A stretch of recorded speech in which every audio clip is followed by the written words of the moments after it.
Ojalá se escuche bien. Ahí está, creo que se escucha un poquito mejor. A ver, Alina, la pregunta era esta. Los alimentos a punto de vencer, o los que vencen el mismo día, o los que tienen 2 o 3 días de vencimiento, si se pueden consumir igual. El lapso de aptitud es el lapso máximo para el cual se puede consumir un alimento. Los elaboradores, cuando ponen un lapso de aptitud, lo hacen con mucha seriedad y es la forma de garantizar que el alimento es seguro hasta esa fecha. Ni un día más. El alimento luego de la fecha de vencimiento se puede transformar en un riesgo, desde el punto de vista sanitario y también desde el punto de vista de todas las características que hacen el propio alimento. Obviamente hay alimentos que de acuerdo a sus características, porque tienen más humedad, porque tienen más nutrientes, por sus características químicas, son más susceptibles de alterarse al momento de vencer. Claro. Pero la fecha de vencimiento no es una fecha puesta porque sí, es una fecha que se logra luego de evaluar parámetros de deterioro, de evaluar condiciones de estabilidad de un alimento para garantizar que ese alimento sea apto hasta esa fecha, hasta el día mismo en que se ve. Alina, entonces la pregunta es la siguiente. ¿No se puede consumir el producto o no tiene el mismo rendimiento que tendría en la fecha correspondiente? Exactamente. No solo no se puede consumir porque ya no se garantizan las condiciones de seguridad, sino suponiendo que fuera de un producto muy seco, una harina, un fideo, un producto que tal vez sea de bajo riesgo, también va a tener variedad en su composición, en sus características químicas, en sus características organolépticas. Es decir, la fecha de vencimiento es el lapso límite en el cual se puede consumir un producto. Claro. A ver, entiendo que no es el objetivo darle a nadie alimentos vencidos, sino abaratar costos con fecha más cerca de vencimiento. ¿El mismo día de vencimiento está incluido para la ingesta? Sí, el mismo día de vencimiento se puede consumir. Es como una boleta en la cual uno debería pagar. Podés pagar.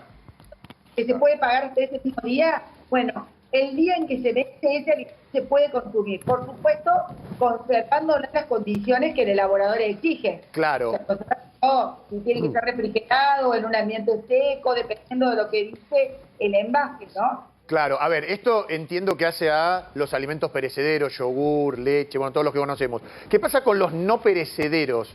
Fideos, arroz, si se pasan un poco Los no perecederos también tienen una fecha de vencimiento. Sí, claro. Y también tienen que ver con sus características químicas. O sea, todos los alimentos, salvo algunos, tienen fecha de vencimiento. Es decir, tienen una fecha donde el elaborador garantiza que hasta ese día ese alimento es seguro. Ajá. Y la presencia... consumir un alimento luego de su fecha de vencimiento. Alina, la presencia... Va a depender de las características del alimento, cuán grande sea ese riesgo o cuán pequeño sea. ¿La presencia de gorgojos en ese tipo de alimentos tiene que ver con la fecha de vencimiento o tiene que ver con la temperatura en la que están esos alimentos guardados? Con las dos cosas, Angie. Tiene que ver también con la forma en que se conserva el alimento. Porque los gorgojos van a desarrollarse en un ambiente que tal vez puedan desarrollarse. O sea, no tiene que ver solamente con la fecha de vencimiento, sino también en cómo se conservó ese alimento. ¿Se puede comer un gorgojo? Perdón que lo pregunte. Pero, digo, ¿cuál sería el efecto? Bueno, no, tal vez no tendría ningún efecto porque hay países en el mundo donde ya está hasta autorizado el consumo de algunos insectos, pero no es lo recomendable. O sea, teniendo en cuenta que es un insecto que puede estar en cualquier lado y demás, o sea, no es lo recomendable. No, obvio, ¿no? Perdón, Alina... Ya si llegamos a pensar que tenemos que comer fideos con gorgojo para salvar el hambre, sería muy triste, ¿no? El año pasado hicimos una nota aquí mismo que abrió un restaurante en Palermo Sojo dedicado a los insectos. Digamos, los países con hiperpoblación se come absolutamente de todo, después están las consecuencias que ya consabidas. Ahora, te pregunto, ¿cuál sería la mejor alimentación que puede llegar a un comedor para los chicos, para los pibes?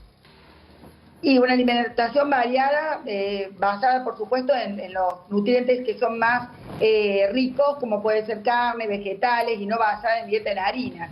Pero bueno, eso hay especialistas que se dedican a eso. Yo soy bióloga y me dedico a la seguridad alimentaria, no a la nutrición. ¿Y por qué se podría reemplazar, perdón, Guille, por qué se podría reemplazar? Porque el precio de la carne para todos es elevadísimo. Digo, nada sustituye, pero ¿qué podría ser algo similar para consumir? Y las legumbres tienen altos valores de proteínas. Nunca nada suplanta la carne, que tiene todos los aminoácidos esenciales que necesitamos. Pero no soy yo la especialista en ese tema para poder hablar. No, yo me dedico a la seguridad alimentaria. ¿Qué consecuencia puede acarrear la ingesta de un yogur vencido, leche vencida?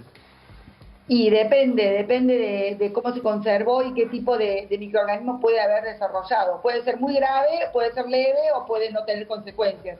O sea, no hay una regla general porque cada alimento tiene una cantidad de flora. Los alimentos en general no son estériles, Claro. y tienen una serie de microorganismos que viven en ellos y que se puede disparar la cantidad de microorganismos teniendo en cuenta si se dispara la fecha de vencimiento o si se conserva de una manera inadecuada. En Argentina hay un índice elevado de gente que fallece por consumir alimentos vencidos. Depende del tipo de alimento. Cuando el alimento está dentro de sus límites, también están dentro de sus límites los parámetros microbiológicos que hacen que no nos enfermemos. Claro. Luego de eso, si el alimento es rico en nutrientes, en humedad y demás, esos microorganismos pueden llegar a ser cantidades tales que pues, nos pueden enfermar. Mira, nos pueden traer un dolor de cabeza a más de uno. Alina, sobre todo a poblaciones vulnerables, a niños, a ancianos o a inmunosuprimidos. Bueno, un colega muy querido, no sé si quiere que lo mencione, seguro nos está escuchando, dice que hay países que obligan a los productores a donar excedentes de producción sin costo y con eso deducen impuestos por esa donación. O sea, si no lo haces de corazón, lo haces desde el lado de la conveniencia del bolsillo, lo cual no estaría mal. Por ejemplo, dice que Francia prohíbe por ley desperdiciar la comida sobrante de los supermercados. Y está muy bien, porque no estamos para tirar... en la Argentina, hace 70 años, se tiraba comida y venían algunos inmigrantes y decían no lo podían creer. Hoy no estamos para eso, ni mucho menos. Seguro, pero tiene que estar controlado. O sea, no es una cosa que lo pueda hacer alguien sin ningún tipo de control. Tiene que haber un técnico que analice si ese alimento puede seguir con sus características, si ese alimento es seguro o no. O sea, no es una regla que todos los alimentos se tienen que tirar cuando se vencen o que todos los alimentos se pueden consumir una vez que se vencen. Tiene que haber un técnico que evalúe las condiciones y un empresario que también pueda aportar datos para saber si ese alimento todavía se puede consumir o no. Rondini, a ver, uno de los temas también es el lugar donde se guarda el alimento, ¿no? Porque uno piensa en la heladera, por supuesto, pero los alimentos secos que van... Estoy hablando de los comedores, no de la casa de uno. Los comedores que tienen un lugar más acotado, que digamos se armaron más por una necesidad que por una cuestión de lucro, obviamente. Digo, eso también influye, ¿no? Porque después en los fideos empiezan los gorojos, en el arroz lo mismo, y eso ya hay que tirarlo, no se puede consumir, ¿o sí? Sí influye, pero las características para conservar un alimento de esas características no son muy especiales. Es decir, una persona manteniendo la higiene en su hogar puede tener un lugar fresco y seco para conservar ese tipo de alimentos. Tiene más que ver con la higiene que con los metros cuadrados que uno tenga para conservarlo. Alina, perdón, Guille, quería preguntarle porque esta última semana fallecieron 3 chicos debido a la Escherichia coli que tiene que ver con la temperatura, bueno, con cómo se produce la carne. ¿Puede ser, Alina, que no tengamos mucha educación alimentaria? Digo, más allá de que sabemos que hay cosas que tenemos que comer, ¿puede ser que no sepamos preparar una carne o que no terminemos de entender que los chicos por debajo de los 6 años no pueden comer carne picada? Y también tiene que ver con la información que uno brinda, porque el síndrome urémico hemolítico es una enfermedad que se produce por el consumo de alimentos contaminados con materia fecal de animales. No es solamente la carne, le echamos la culpa a la carne mal cocida, y sí, la carne es una vía de transmisión, puede ser a través de una hamburguesa mal cocida, pero también se puede transmitir por verduras mal lavadas, por no lavarnos las manos antes de preparar mamaderas o después de cambiar pañales, porque muchas veces es una enfermedad que se transmite en el hogar por malas prácticas de higiene en el hogar.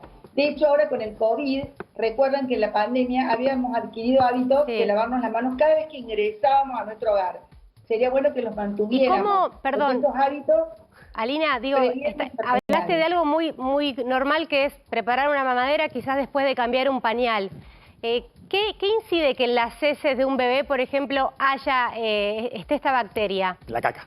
Y puede estar, pero en realidad un bebé que tenga esa bacteria en sus heces es posible que pueda desarrollar el síndrome urémico hemolítico. No todos los niños que tienen esta bacteria desarrollan la enfermedad, pero pudiera ser un transmisor, podría tenerla en sus heces, por lo tanto, en las guarderías, en los lugares donde hay niños, es muy importante que toda la gente que educa y que prepara los alimentos tenga consideraciones especiales a la hora de cambiar pañales. Claro. Que lo haga en mesadas que sean adecuadas para eso y no en una mesada donde luego se va a consumir otros alimentos. Que se guarden las mamaderas en la heladera tapadas.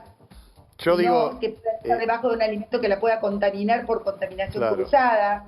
Alina, nosotros estamos vivos de milagro, porque yo de chico me acuerdo que sin saber todo esto tomábamos el juguito del churrasco, a mí me gustaba comer los jugosos, digo... Tomábamos agua a de ver, perro. Claro, a lo mejor porque uno estaba más afuera en la calle y tenía otro tipo de vida, ¿no? Y de anticuerpos. Sí. ¿A qué temperatura hay que hacer un bife, una hamburguesa?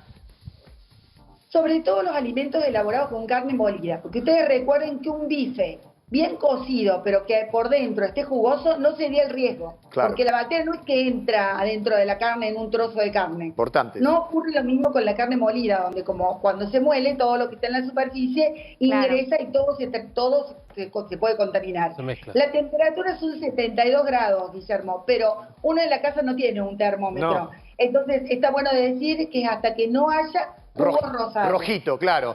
O sea, voy probando con el cuchillo y el tenedor. Cuando no está rosadito rojo, ahí ya estoy seguro de que la bacteria Escherichia coli no está presente en esa cocción. No, y el premio, se Guille. muere a la temperatura de cocción. Es decir, cuando no están los jugos rosados, cuando los jugos pasan a ser amarronados o transparentes, la bacteria se muere.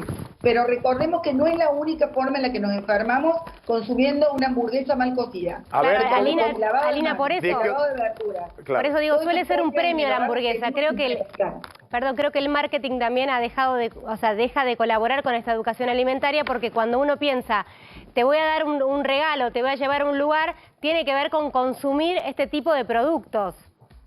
Es verdad, pero en general las cadenas de hamburguesería tienen bien estipulados los tiempos de cocción de estos alimentos. O sea, tal vez, como han tenido problemas, tienen una forma de cocción que se llama bivalvo, que son planchas que cocinan de un lado y del otro y que no se pueden abrir hasta que el producto no está totalmente cocido. Claro. Así que recuerden que la mayoría de las intoxicaciones ocurren en el hogar. Bien. Es decir, extrememos las medidas de prevención en nuestro hogar, porque ahí es donde nos podemos enfermar. Es bueno que muchas digas esto. Que la mayoría de los accidentes ocurren en el hogar con los chicos y la mayoría de las intoxicaciones también. ¿Por qué? Porque muchas veces, esto que vos decís me parece importante subrayarlo, el mismo cuchillo con el que cortaste la carne, por ahí te descuidaste y empezás a cortar la verdura, ¿no? La zanahoria, y ahí estás metiendo la bacteria. Tabla, claro. La misma tabla, y recordemos que para utilizar una tabla con alimentos crudos, si no tengo una tabla de cada color, porque no todos tenemos una tabla para crudos, una para cocidos, pero bueno, entre un alimento y el otro la tenemos que lavar bajo agua hirviendo, que Ahora, es una forma Alina, de sanitizar la tabla. Sí. Alina, a ver, eso es importante, porque, a ver, cuando hay posibilidad de hacer un asado o un pollo o algo a la parrilla, normalmente se utiliza el mismo cuchillo para cortar, para servir, para la cebolla, pelar, la carne, para cortar. todo junto. No, pero digo, a la carne voy directo, ¿no? Le cortás, viste, la grasa y la sacás. Ahora, yo lo lavo la tabla también, vuelvo a usarlo cuando ya está cocido, pero nuevo. Pero le pregunto algo, ¿alcanza con pasar a la esponja con detergente o se utiliza algo más? Por ejemplo, suponete alcohol. O agua caliente. Alcohol fino. Claro, recordemos que en realidad no es lo mismo lavar que desinfectar. Yo lavo lo que veo, lavo con agua y detergente, y yo desinfecto lo que no veo. Sí. ¿Y cómo desinfecto? Puedo desinfectar sanitizando con hipoclorito, pero también con agua muy hirviendo. Tampoco nos hagamos fanáticos de poner montones de exceso de lavandina donde uno termina intoxicándose por un tóxico químico. Por lo tanto, si uno lo lava con agua hirviendo, también está sanitizando. Es importante esto que comentaste de los asados. ¿Cuántos asadores llevan el asado crudo al asador y después en la misma fuente traen el asado cocido a la mesa? Tal cual, tal Es cual. una práctica muy común. Por eso, con agua caliente, abrimos la canilla en agua caliente, bien caliente. Lo lavamos con una esponja con detergente, todo eso con eso alcanza. Lavamos primero con agua y detergente y luego sanitizamos con agua hirviendo o con un agua que tenga 3 gotitas de lavandina. ¿La carne se lava, Alina, dale todos los tipos, que él es el asador del grupo. Entonces está bueno que le digas todo. ¿La carne se lava? Porque viste que hay gente que lava la carne antes de prepararla. Sí. Y no es una práctica recomendada, porque cuando yo lavo la carne puedo salpicar bacterias por todos lados, claro. así que no es conveniente lavar la carne. Perdón, Alina, hay algo explosivo adentro de la cocina también, ya que estamos en el tema, que es utilizar el mismo trapo para todo. Saco la amiguita, limpio la mancha. Ahí en ese trapo que se concentra ¿qué? Ese trapo es un caldo de cultivo, igual que las esponjas de la cocina. Nosotros hace poco en el laboratorio hicimos una investigación viendo todos los microorganismos que pueden vivir en las esponjas de cocina y realmente es un mundo, es un zoológico. Así que recordemos que el trapo de la cocina, también la esponja de la cocina, también la tenemos que desinfectar. ¿Y el control remoto, Alina? El control remoto. Tener una esponja que dure 4 meses. La esponja debe ser cambiada una vez al mes y también desinfectarla. O sea, ponerla con agua, con una gotita de lavandina, que quede en reposo unos minutos, unos 15 minutos, o con agua hirviendo para desinfectarla. ¿Alguna vez hicieron una investigación, te acordás, Guille, chicos, de investigar qué contiene un billete? Ah, sí, claro. Muchos dólares contenían cocaína. No, pero porque, bueno. ¿te acordás? Gérmenes, gérmenes. No, entre otras cosas, resto de cocaína. No, eso entra en el delito. Eso eso entra en el delito. Yo hablo de que encontraron hasta materia fecal dentro en los billetes, ¿no es cierto? ¿Pero quién se puede dar Sí, es verdad, es verdad. Y también los teléfonos celulares.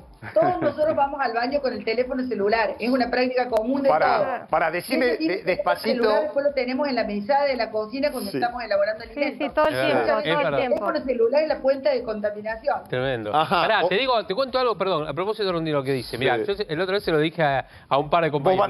¿Vos vas al baño con celular? En el bolsillo. No.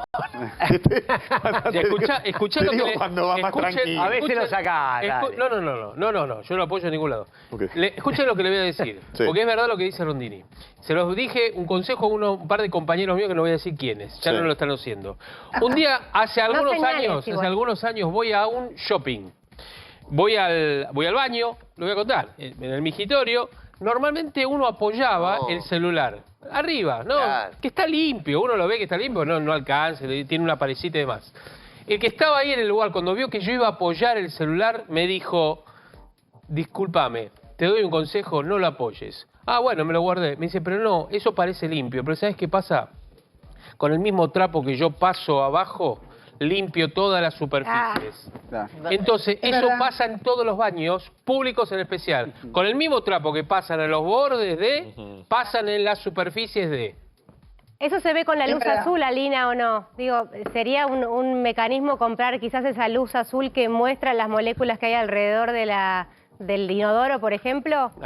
Y muchas veces no lo podemos ver con ninguna luz azul. La mayoría de los microorganismos no se ven a simple vista y con ninguna luz. Entonces, lo conveniente sería mantener condiciones de higiene, lavarnos bien las manos, volver al lavado de manos.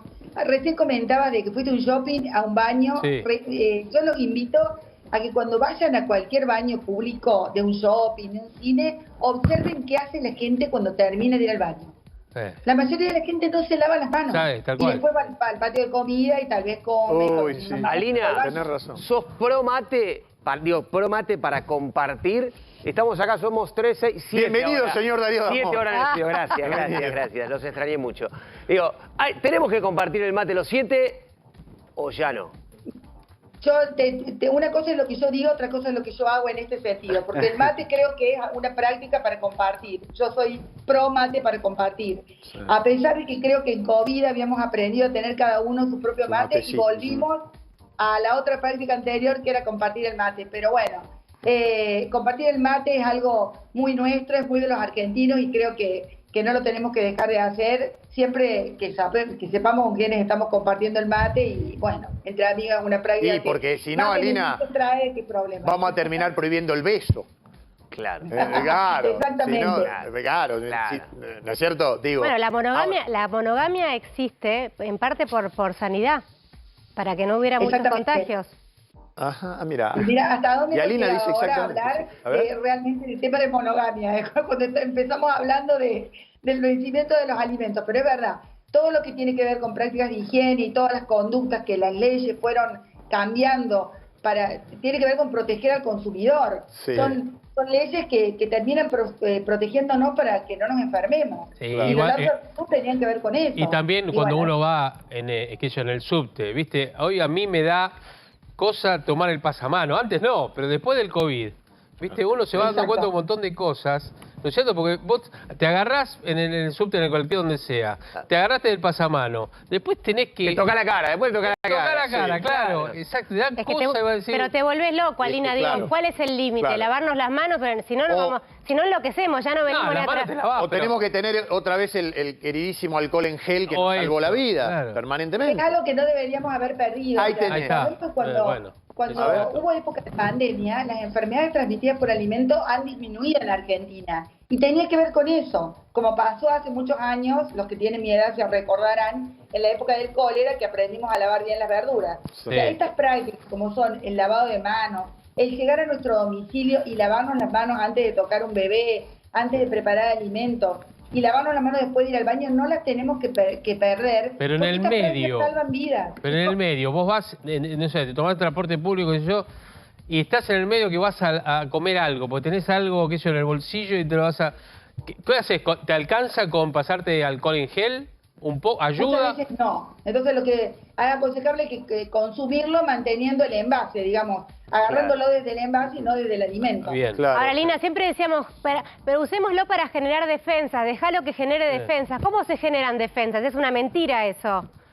Es una mentira, porque las defensas las generamos de todas formas en vivir en este ambiente y desde el momento que nacemos, pero no nos tenemos que exponer a patógenos para generar defensas todo el tiempo. Pero tenemos que tratar de cuidarnos de estos patógenos que nos enferman y que nos pueden llevar a Pero los chicos en el jardín, en el colegio, tocan todo y comparten todo. La sala de 2 es una mentira, nunca van, ¿viste? Pero, digo, sala de 2 no va nadie. Pero es normal eso, digo, si los chicos no crecen en su propio hábitat, el chico que va al jardín, el chico que va a la primaria, ¿qué hacemos con ellos?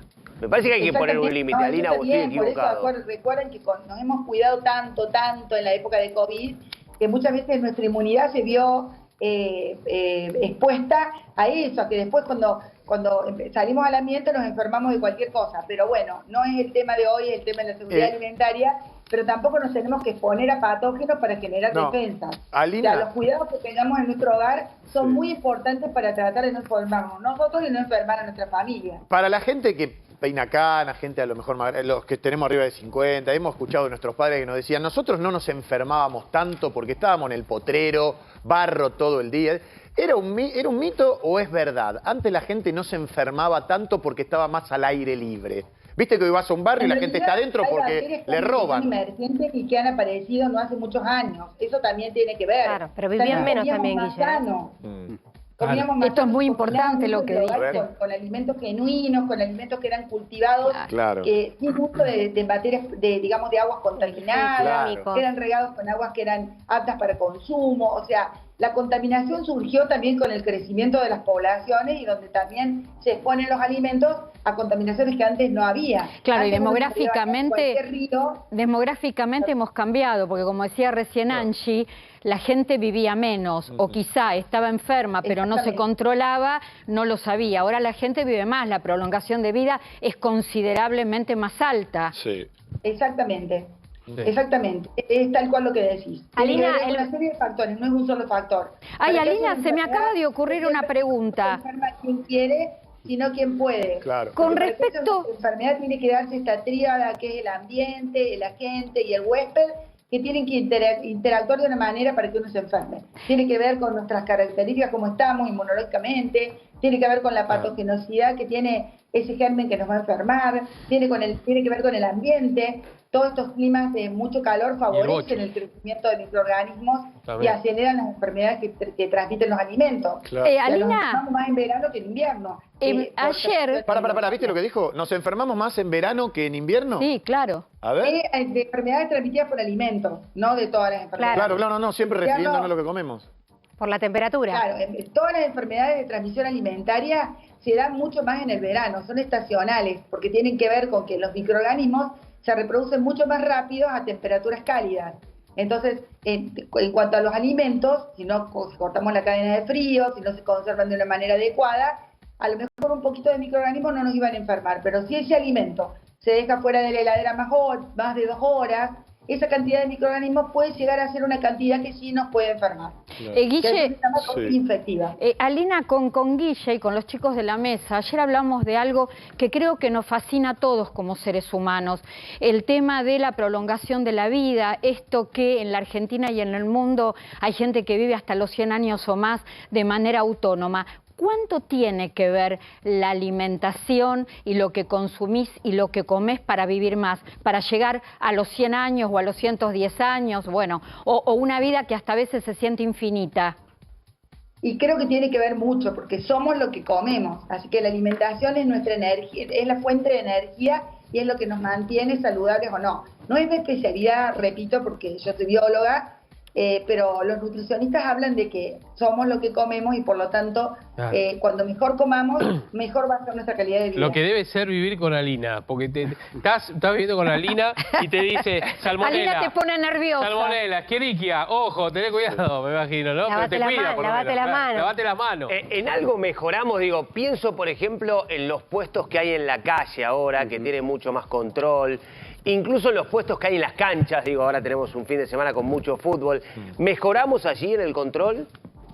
Sí, mejoramos bastante, pero en realidad el consumidor es el que tiene que aprender a consumir en lugares donde le da seguridad, porque siempre vamos a estar expuestos, pasa en Argentina y pasa en todo el mundo, a la venta callejera, en las rutas, al puesto que vio la oportunidad y que se instaló de una manera sin control a la salida de una cancha de fútbol, que está compitiendo con el otro que tiene control. Entonces está en el consumidor muchas veces asegurarse consumir al menos en un establecimiento que sea controlado, en un establecimiento autorizado y no porque creer que me hago un negocio, le compro el cerdo para Navidad al vecino que no sé dónde lo cría ni con qué lo alimenta y tal vez me estoy trayendo un problema a mi familia. Alina, nos diste una verdadera clase de bromatología. Te mandamos un beso enorme y que tengas un lindo fin de semana. Muchas gracias por tu aporte. Un beso grande a todos. Chao, hasta luego.